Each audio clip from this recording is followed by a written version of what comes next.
but we had like 6 or 8 minutes there out in the studio, and the interview was over. The song was amazing, and I'm thinking to myself, there was so much more I wanted to ask you. So I'm keeping you trapped in this green room, and we're gonna get all of my questions answered. First question. Rosa Linn, right? Yes. How did you come up with that name? Because your real name is? Rosa Linn. Rosa Linn. So, Tamar Kaprelian, my manager. And I know everything Tamar, now. yeah. So Tamar, like, we can't use your last name because it's impossible to pronounce for the people in the world, Yeah. And I was like, yeah, for sure. Like, yeah, we gotta come up with something. But I didn't want to like change my last name anyhow, so we came up with the idea of finding the variation of my name, like Rosita, Rosalina, blah blah blah, Rosita. like all that, whatever's like Rose, Yeah. Well, you kept And, the first part, yeah, Rosa. and then we split. So Rosa Linn, we split it in half, so it's Rosa Linn. Ah. So it's basically a variation of my name. Right. So it's I didn't. How do you feel about that? Because, like your last name, Armenian last names, it's like Ainyn, Yan. immediately Yan, Yes. right? So no one really knows if they don't know, right? I mean, honestly, I talk about it so much, and it's all over my social media, and it's so they know. like everything, like all the details of my performances and everything. It's just okay, all right, fair point. Yep. Okay, so backing up for a moment, you grew up in Manadzor. Yep. And from the beginning, like at a young age, you knew music. This was your thing. Yes, I mean, I tasted the first time I was like on stage. I tasted this like thrill of hearing the applause and singing for a crowd, like a big crowd. In my hometown, I was like 12. Mm-hmm. And me and my guitar teacher would do a concert with like a full band, and I just started playing guitar, and he heard me and was like, I really want to do a concert with you. So we did this in my hometown. I had no idea what was going to happen. I never sang or anything, but that was it. That was a turning point, definitely. Yeah. And then we did it again in a year. So yeah, then I knew. Then you knew. But I mean, you do piano, guitar. Yeah. You started writing your own music. Yep. So writing your own music, is that kind of like writing in a journal almost? Like you're writing your thoughts, your feelings, pretty much, right? Your life experiences and turning those things into song. Or no? It is kind of. I mean, I never journaled ever in my life. I don't know how to answer that question, because in theory it is kind of like journaling, but I could never just like daily, like, it's not a, hey, today I did this, hey dear guy, or like, I was like, no, I can't do that. But I guess songwriting is my way of So something has to like inspire you. So what's the backstory of Snap? Is it a love song? I guess I never thought of it. Well, not a love song, but coming out of love, or perhaps a heartbreak. Yeah, it's a heartbreak story. Okay. I mean, no one broke my heart. I just fell in love with the wrong person, I guess. It's relatable.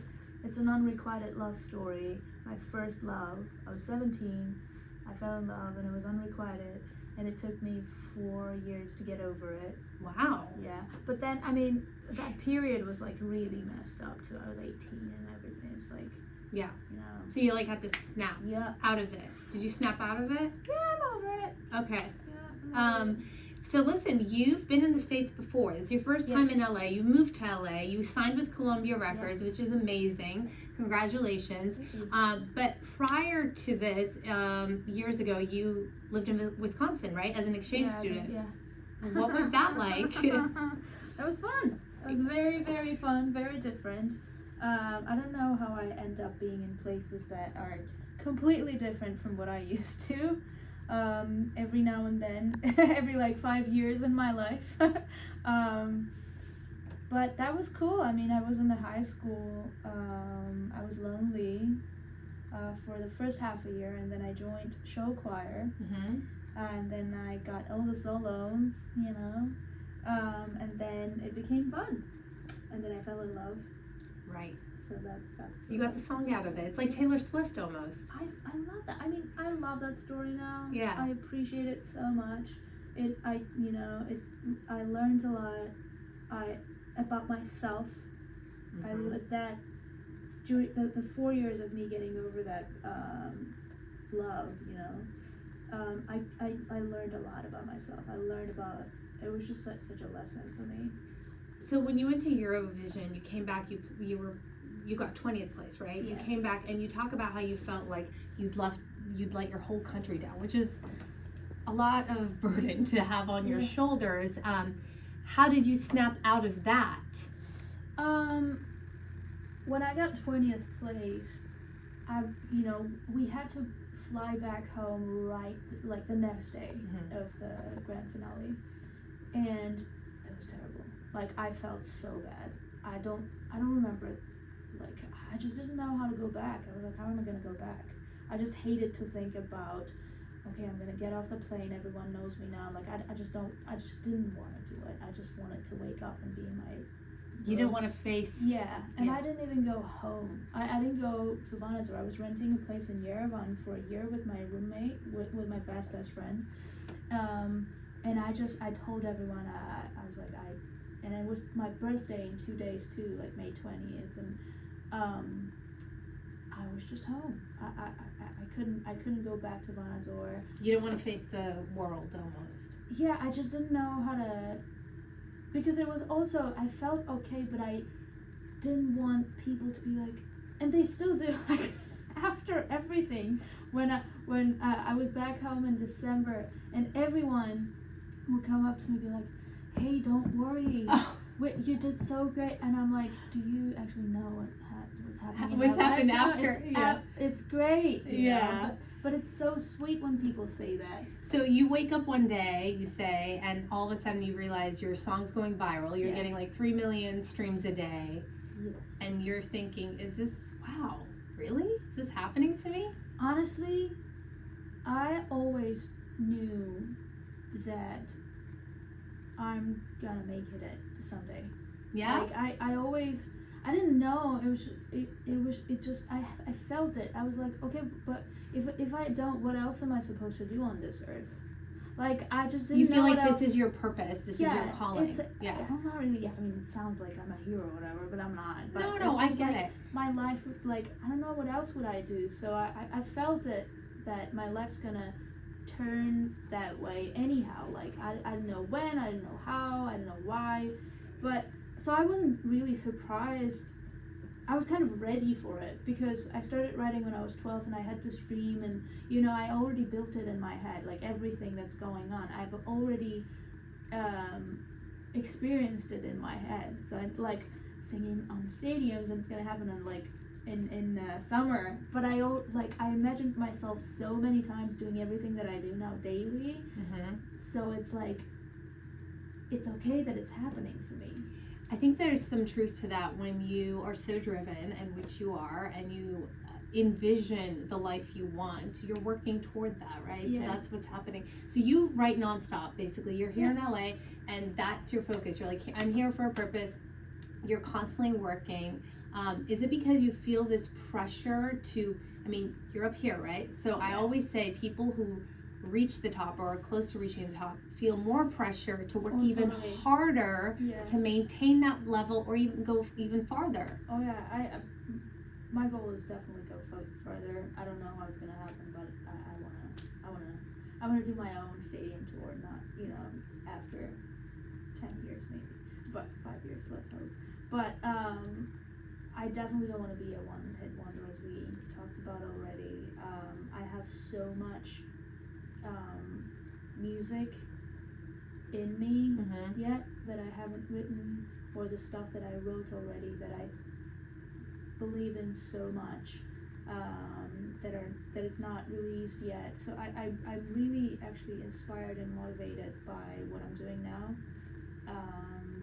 Having this wonderful opportunity to work with people that I could never even think that I would meet. But it's they're my friends now, and it's crazy. I don't it's, that part is surreal for me, but the success in the career, I was ready for that, but I wasn't ready to meet all the people that I meet daily, you know. So you're here in America because resources in Armenia for what you want to do, there isn't much of that, right? You don't have that support there. So are you going to stay here? Have you thought about that? What's your plan? I really don't want to live in LA full time, but it's just... This is where the opportunity is. Yeah, and I recently realized that I'm not gonna be settled really anywhere. It's the life of a musician. Yeah. I'm gonna be in LA for writing, let's say, and then promo. I'm gonna travel the whole summer, and then I might go to Europe if the album does well. Yeah. In whole fall, and then every December I might go home if no one wants me on the Christmas shows. Hopefully no one wants me. Honestly, I was praying so much because I really wanted to go back to Yerevan to do the Junior Eurovision. I know it's not even you can't even compare it to the Christmas stuff, but I just wanted to go back and sing there so much. I was like, please don't invite me anywhere, please. Because if they do, you feel like you need to do it, right? Well, I had to do it. Yeah. There wasn't even a conversation going on if I had to be. Okay, so I will share what I shared with you off camera because it is funny. So I said this morning you can do it though. No, I woke up this morning and I'm like, why is this song in my head? And I said, Rosa Linn, is this a real song? Vanadzor, yes, Kezem Sirum, right? Yes, okay, it is a real song. That's a horrible, I apologize to everyone. So sweet, though. It's a real song. But so, this was a song in the 90s. They played at weddings all the time. This is before your time. They still do. They still do, yeah, okay. The playlist just didn't change really in the weddings. Okay. I remember being in Vanadzor or Kirovagan at the time. There's this restaurant in a forest. I don't know what it's called, but I remember we went there when we went to visit in 1999. You're like, there are a lot of restaurants in forests. Yeah, it's basically it's forest. Yeah, it's a forest. It's a forest. I want to keep talking, but I feel bad for the person filming this because I feel like they're about to break their legs. I got it. Keep it you going. You got it? Okay. Well, let me see. Oh, who's inspired you musically? Or Sting, Adele, Armenian folk music, really, I think, subconsciously, because classical music, Italian music. By the way, Snap in Italian's quite amazing. I love Yeah. Snap. That's my favorite version. It's really nice. When I was in a band, I was listening to a lot of Aerosmith and Ozzy Osbourne and all the classical, the 90s rock classic ballads and everything. And now I'm very, very interested in 80s music and even before that. 80s are great. 80s are the best. I love the 80s. Yeah. Me too. Yeah. I feel like also, I grew up in Armenia, or I moved here when I was 7.5, but I feel like in Europe or outside of America, people have much more of an eclectic taste in music. Yeah. There's just so many varieties of songs and things that I know that people don't know my age, right? Yeah, I mean, there are some huge, legendary artists for Europe that, there's no way if you live on this planet you don't know them, but somehow. Yeah, somehow. Even people in the music industry, they don't know them. You don't know? Yeah, no, I hear you. Yeah. Okay, so what do you want to do while you're here for fun? I know you're a workaholic, but let's for a moment pretend that you have to have fun and you cannot write one day. All right. What is it that you enjoy? What do you do? And you can't say I write for fun because I know that's what you like. Yeah. You enjoy good food. I enjoy good food, good wine. Okay. I did that yesterday. But I can't do it every day. Is there anything you want to do in the States or in California or LA specifically that you haven't done? Have you had an In-N-Out burger yet? Oh, yes. You liked it? Yes. Okay. Yeah, I haven't had it for a long time. I know, I heard you and months ago, someone asked you and I was like, wow, she still hasn't had one? Okay, no, so we did a check, okay. I mean, I went to Universal a bajillion times. I don't really like it. Yeah. So, how about the beach? Are you a beach person? I am a beach. I'm not really a beach person, but I do enjoy going there sometimes. But I think I went there twice. Okay. It's all right. People live near here and barely go. Yeah, my goal was actually, tomorrow took me to Pierce Brosnan's like it was a beach like right next to Pierce Brosnan's house. Nice. I was like, oh, and I do not care about the ocean. I was Oh, just you were just basically facing like his house, and I didn't see the ocean. Basically, I was like, Please make an appearance. Okay, so what is your one? I do feel bad for the person filming this. What is your one message for people out there? You know, whether it's an inspirational message or something that you've learned along the way, or just your advice for other aspiring young kids watching you. By the way, I feel so weird when people Ask that question about that because I'm 22 and I know. Yeah, nothing. but you once upon a time you were the little 6-year-old learning the piano and the guitar. I mean, right? Yeah. What's my? I don't know. It's gonna be long, but sorry. I don't know. Just be kind to people. Spread as much love as you can because there's a lot of cruelty in the world. Support each other.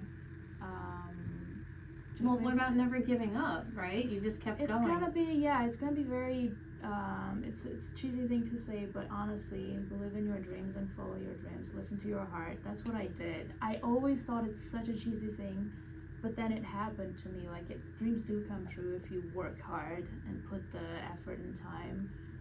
But, I don't know, just believe in magic, because I experience magic every day, and I always tell everyone, I'm like, I'm not really, I don't believe in this stuff, but it's happening. I don't understand what's going on. Like, I'm not very, I guess I'm spiritual, but like, I don't believe in, you know, the, when they say you put your cup like this, it's gonna blah, blah, blah. I'm not like that, but it's crazy what's happening in the world and what can happen, so do not give up.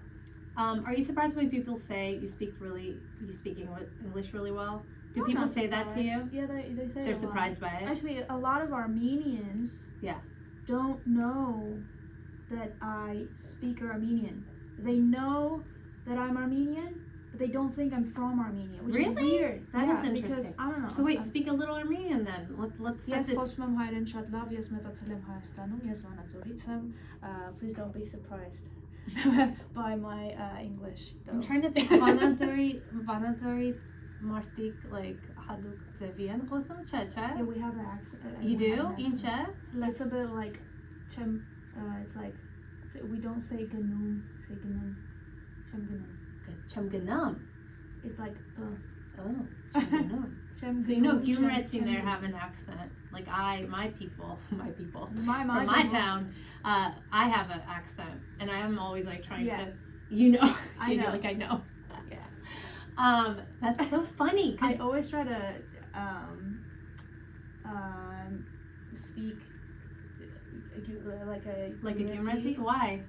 That's an interesting thing. I don't know. I It's always just like because I can't do it properly, and it makes my mom laugh. Let me hear one. No, I can't. Come on. I don't know. No, it's embarrassing. I'm not gonna do it. I just sang for you.